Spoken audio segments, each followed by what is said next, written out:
एक दिनमा दुल्हन समझा के अपना दुल्हा के कहे आदत सुधार लेबो तो बड़ा नुकसान न हो जाई, फायदे में रहबो। कहत का बा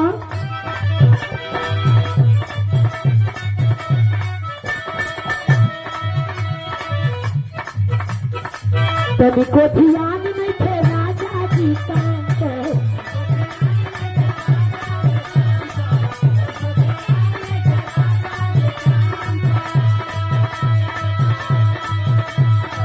लड़की पटावा करो इसका जराम को,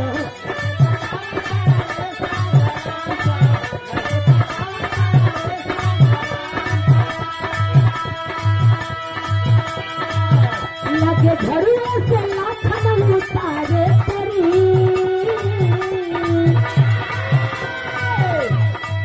लगे घड़ियों से लाखन उतारे परी, तू सुधार गई बाकी सुधारे परी, तू सुधार गई बाकी।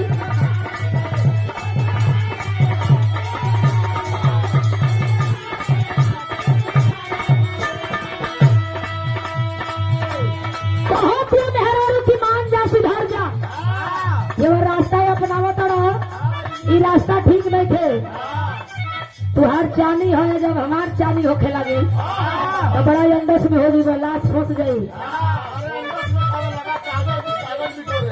कहत कि मान जा जाए हम सुधर के बानी तौले तू चरत खात बड़ा, जब हम बिगड़ जाई तो समझ में आ जाई। कह दिया का तनको ध्यान नहीं थे राजा की काम पर,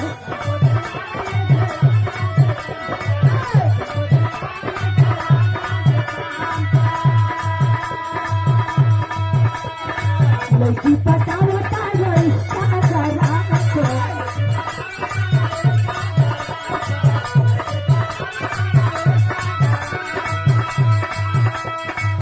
लगे घड़ियों से लाखन उतारे परी, लगे घड़ियों से लाखन उतारे परी, तू सुधार गई बाकी सुधारे परी।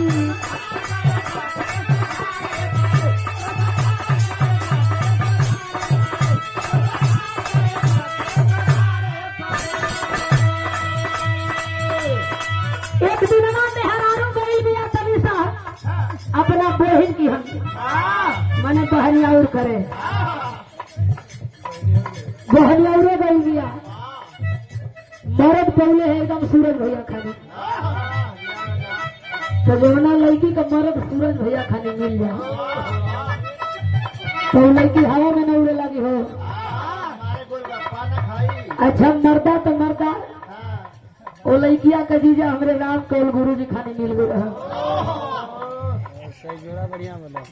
चलिए चलिए रहा। अब लड़की एकदम आराम नहीं खेले,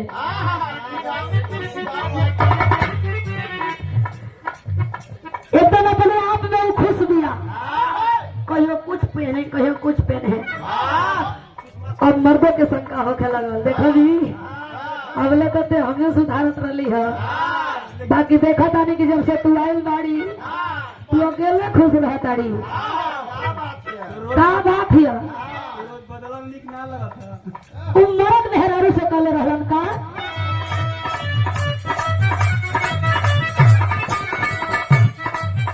अरे खुश बड़ी लगे तारी का बाती बात,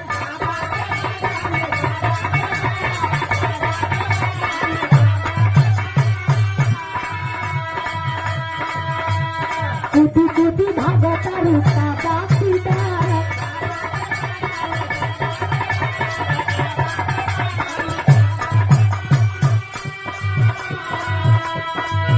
भई भीतर भीतर खेल पाए जा,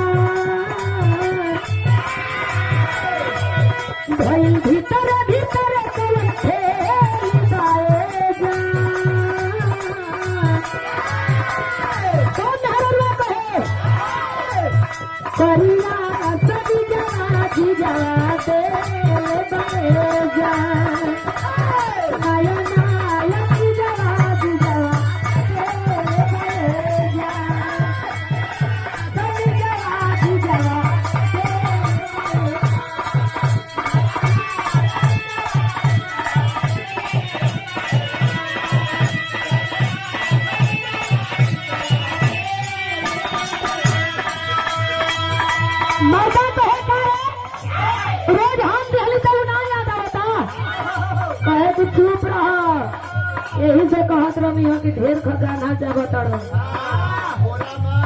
हम चुप रहा। मरद कहे मान जो मनावा था मरद कहता का अरे खुशी बड़ी लागता री काका सीता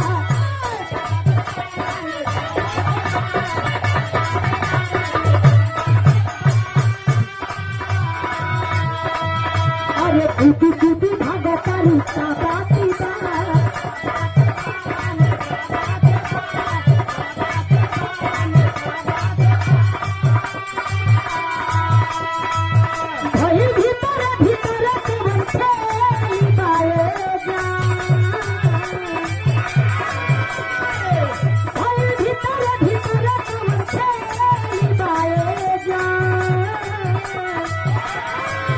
परिया सभी जगह बुझा दे